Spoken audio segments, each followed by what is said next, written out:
चवर छतर तख्त दे मालिक गुरियाई ते विराजमान धन धन साहिब श्री गुरु ग्रंथ साहिब जी की पवित्र निघी गोद दा आनंद मान रहे गुरु प्यारिओ गुरु सवारिओ। सब तो पहला मेरी गुरफतेह प्रवान करो। वाहिगुरु जी का खालसा वाहिगुरु जी की फतेह। आप सब जी अकाली अते अकाल तख्त साहिब की वर्तमान स्थिति अते भविख दा अमल विचार गोष्ठी दे विच हिस्सा लैण लई पहुंचे हो। आप सब जी का बहुत बहुत स्वागत। मैनू जो विषा बोलण दे लई दिता गया है अकाली परिभाषा इतिहास अते वर्तमान स्थिति। सिख एक अकाल दा साधक है। सिख अकाल दा साधक है ते सानू गुरबाणी दे विच उस वाहिगुरु दा जिहड़ा स्वरूप मिलदा है उसका वो स्वरूप अकाल मिलदा है। आपां मूल मंत्र दे विच ही पढ़दे हां अकाल मूरत। परमात्मा समय की पकड़ तो बाहर है, इस करके उसनूं अकाल कहा जाता है। तू अकाल पुरख नाही सिर काला। इस तरह उस अकाल पुरख उस एक अकाल का जिहड़ा साधक है वो अकाली है। पर अकाली शब्द जिहड़ा विशेष तौर दे उत्ते सिख पंथ दे विच छेवें पातशाह दे समय जिहड़ा वा वो आउंदा है। जद छेवें पातशाह गुरु हरगोबिंद पातशाह जी ने अकाल तख्त साहिब प्रगट किया तां नाल ही एक सैना तैयार की जिसनूं अकाल सैना जिहड़ा वो कहा जाता सी। भाई वीर सिंह जी अकाली शब्द की परिभाषा दिंदे ने, कहंदे ने कि अकाली वो जो एक अकाल दे उत्ते टेक रखे। नाल वो कहंदे अकाली वो जो अकाल बुंगे दे जथे दा सभासद होवे। अकाली वो जिहड़े अकाल तख्त साहिब दी साम संभाल करने वाला जिहड़ा जथा है उसका मैंबर होवे। अकाल बुंगा सेवें सतगुरा रचिया ते उस वेले अकाली दी भी नींह रखी गई। इस तरह वो लिखते हैं कि नाम दे अभ्यासी माल मिल्ख दे कब्जे दी बृत्ति नूं छड्ड के भाव के दुनियावी लालचां नूं छड्ड के जो इस बृत्ति नूं जित चुका वा ते अकाल बुंगे दी सेवा करदा है वो अकाली है। अकाली नीले बस्त्रां वाला। अकाल तख्त साहब तो बाद जद दसम पातशाह जी ने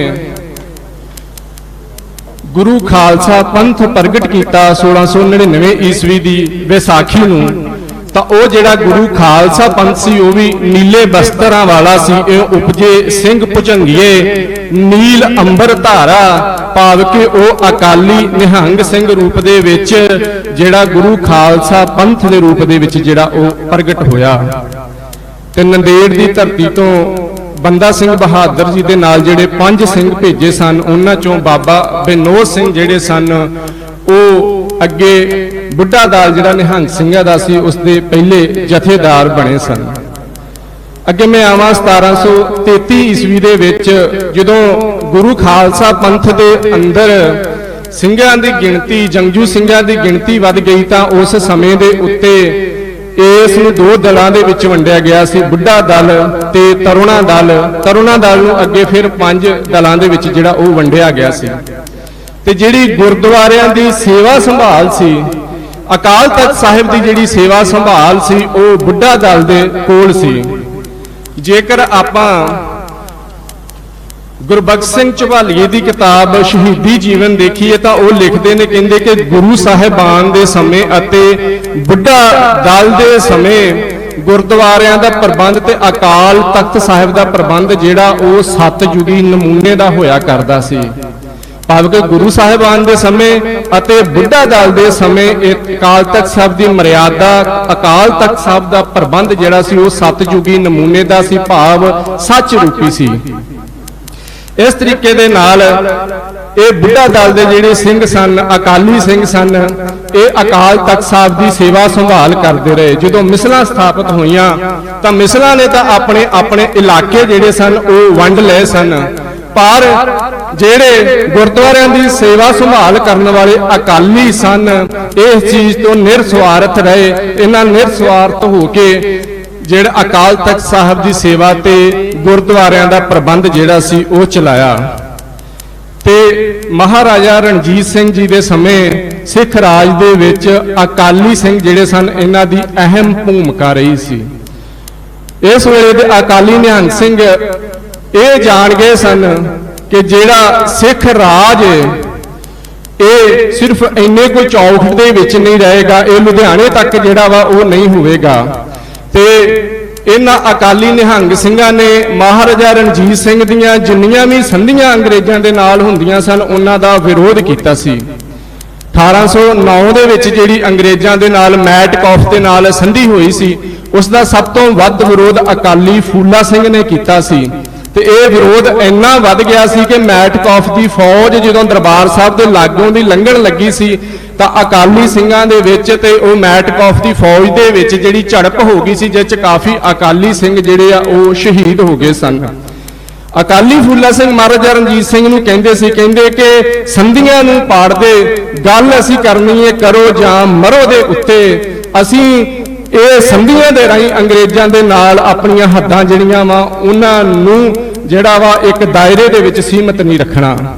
ਤੇ ਜਦੋਂ 1831 ਈਸਵੀ ਦੇ ਵਿੱਚ ਅੰਗਰੇਜ਼ਾਂ ਦੇ ਨਾਲ ਸੰਧੀ ਹੋਈ ਸੀ ਤਾਂ ਉਸ ਸੰਧੀ ਦਾ ਵੀ ਅਕਾਲੀਆਂ ਨੇ ਇੰਨਾ ਵਿਰੋਧ ਕੀਤਾ ਸੀ ਕਿ ਉਹਦਾ ਉਹ ਤਵਾਰੀਖ ਦੇ ਵਿੱਚ ਇੱਕ ਹਵਾਲਾ ਮਿਲਦਾ ਹੈ ਕਿ ਇੱਕ ਅਕਾਲੀ ਸਿੰਘ ਨੇ ਮਹਾਰਾਜਾ ਰਣਜੀਤ ਸਿੰਘ ਦੇ ਉੱਪਰ ਸ੍ਰੀ ਸਾਹਿਬ ਲੈ ਕੇ ਜਾਨਲੇਵਾ ਹਮਲਾ ਵੀ ਕਰ ਦਿੱਤਾ ਸੀ। ਹਾਲਾਂਕਿ ਉਦੋਂ ਤੱਕ ਅਕਾਲੀ ਫੂਲਾ ਸਿੰਘ ਜਿਹੜੇ ਸਨ ਉਹ ਸ਼ਹੀਦ ਹੋ ਚੁੱਕੇ ਸਨ ਤੇ ਜਥੇਦਾਰ ਹਨੂਮਾਨ ਸਿੰਘ ਜਿਹੜੇ ਉਹ ਜਥੇਦਾਰ ਸਨ। ਤੇ ਜਦ ਮਹਾਰਾਜਾ ਰਣਜੀਤ ਸਿੰਘ ਦੀ ਮੌਤ ਤੋਂ ਬਾਅਦ ਅੰਗਰੇਜ਼ ਜਿਹੜੇ ਸਨ ਉਹ ਲੁਧਿਆਣੇ ਦੇ ਕੋਲ ਆਣ ਕੇ ਆਪਣੀਆਂ ਛਾਉਣੀਆਂ ਪਾ ਕੇ ਲਾਹੌਰ ਵੱਲ ਦੇਖਣ ਲੱਗ ਪਏ ਤਾਂ 1845 ਈਸਵੀ ਦੇ ਵਿੱਚ ਮਹਾਰਾਣੀ ਜਿੰਦਾਂ ਨੂੰ ਪਤਾ ਲੱਗ ਗਿਆ ਕਿ ਹੁਣ ਕੁਝ ਕੁ ਦਿਨਾਂ ਦੇ ਵਿੱਚ ਜਿਹੜਾ ਵਾ ਲਾਹੌਰ ਦੇ ਉੱਤੇ ਅੰਗਰੇਜ਼ਾਂ ਦਾ ਕਬਜ਼ਾ ਜਾਂ ਹਮਲਾ ਹੋ ਸਕਦਾ ਹੈ।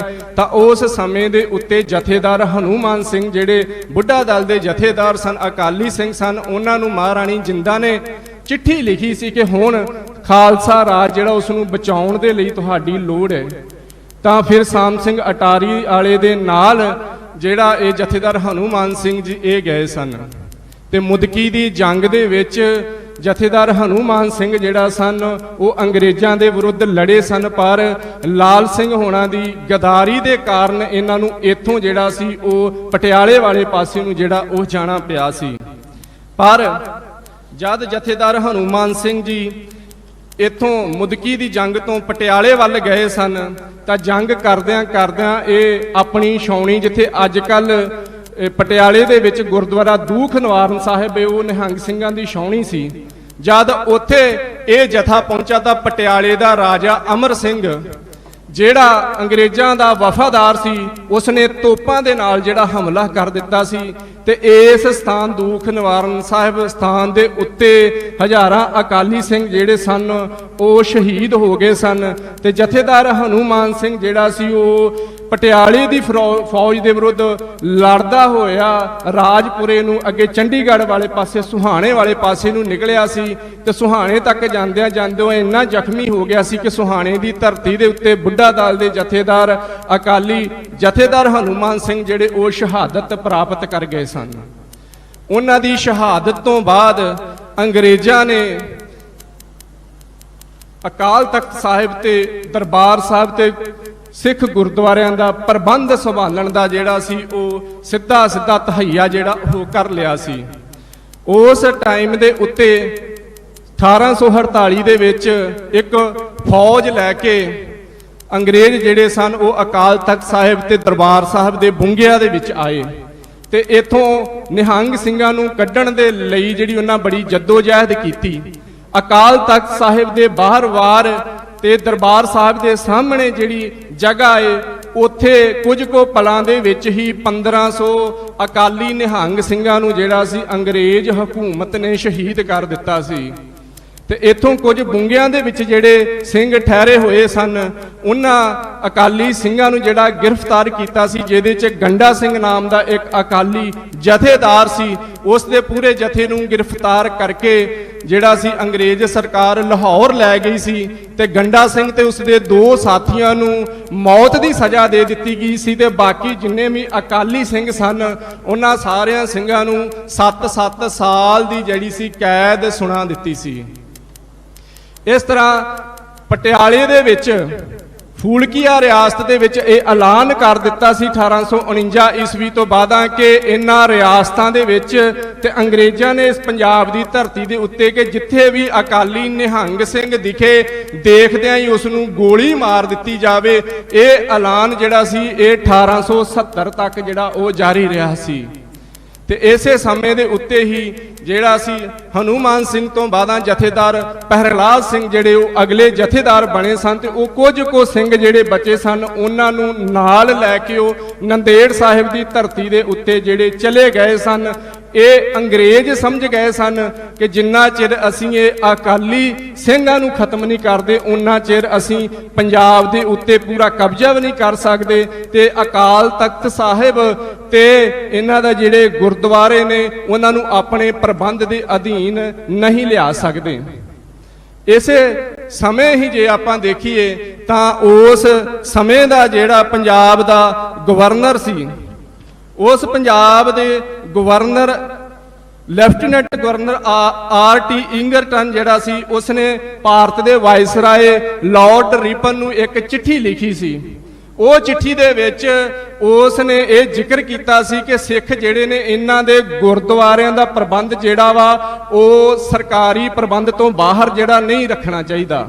ਕਾਰਨ ਇਹ ਸੀ ਕਿ 1873 ਦੇ ਵਿੱਚ ਜਦ ਸਿੰਘ ਸਭਾ ਲਹਿਰ ਬਣੀ ਸੀ ਤਾਂ ਸਿੰਘ ਸਭਾ ਲਹਿਰ ਦੇ ਕੁਝ ਆਗੂ ਜਿਹੜੇ ਸਨ ਉਹ ਪੰਜਾਬ ਦੇ ਲੈਫਟੀਨੈਂਟ ਗਵਰਨਰ ਨੂੰ ਮਿਲੇ ਸਨ ਕਿ ਸਾਨੂੰ ਸਾਡੇ ਗੁਰਦੁਆਰਿਆਂ ਦਾ ਪ੍ਰਬੰਧ ਜਿਹੜਾ ਵਾ ਉਹ ਦੇ ਦਿੱਤਾ ਜਾਵੇ।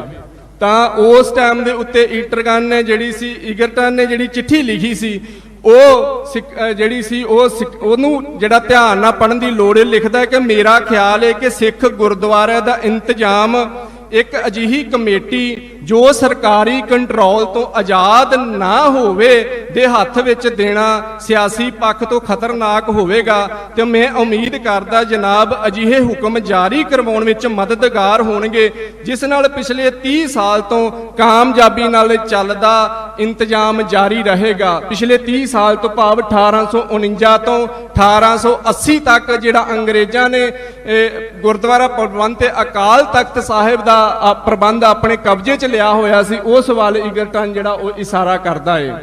ਤੇ ਇਥੋਂ ਹੀ ਜਿਹੜਾ ਸੀ ਐਕਟ ਦੇ ਬਾਰੇ, ਇਥੋਂ ਹੀ ਗੁਰਦੁਆਰਾ ਕਮੇਟੀ ਦੇ ਬਾਰੇ ਅੰਗਰੇਜ਼ ਜਿਹੜੇ ਆ ਉਹ ਸੋਚਣ ਲੱਗ ਪਏ ਸਨ।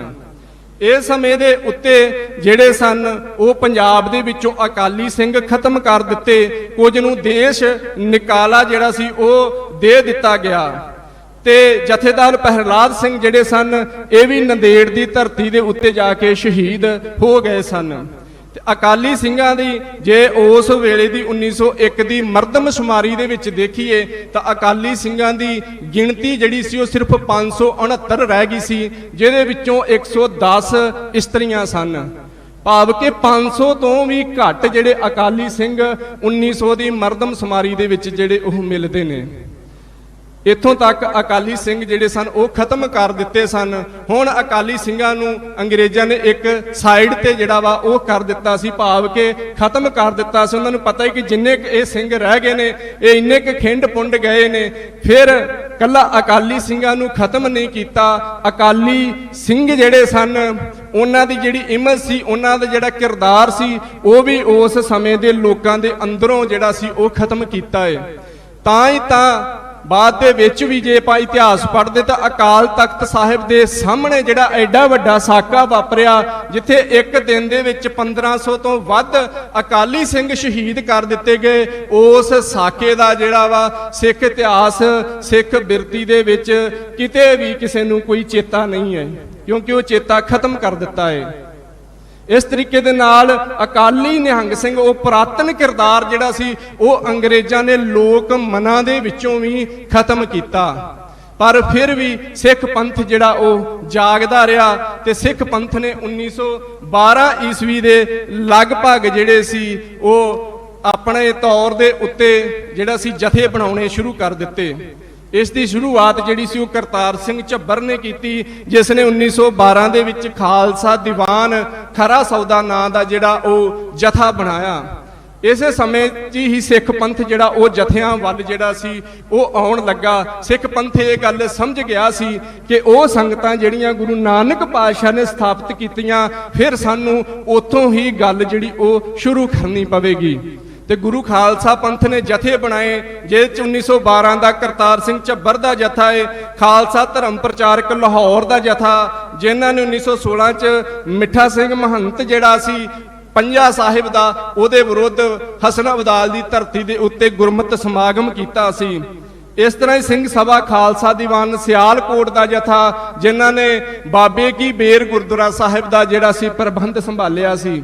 इसे तरीके नाल खालसा बरादरी कारज साधक दल, जिसने दरबार साहब कड़ाह प्रसाद लिआंदा सी, जद वो कड़ाह प्रसाद इत्थों दे प्रबंधकां ने मंजूर ना कीता ते उत्थों ही SGPC दी नींह जिहड़ी रखी गई सी। ते इत्थों ही सेंट्रल माझा दीवान जथा जिहड़ा SGPC बनाउण दे विच एक वड्डी भूमिका जिहड़ी वो निभा गया सी। भाव कि SGPC बन तो पहला जिहड़ा सी जां SGPC दे दौरान भी सिख पंथ जिहड़ा उसने जथियां दे विच ही कारज कीता सी।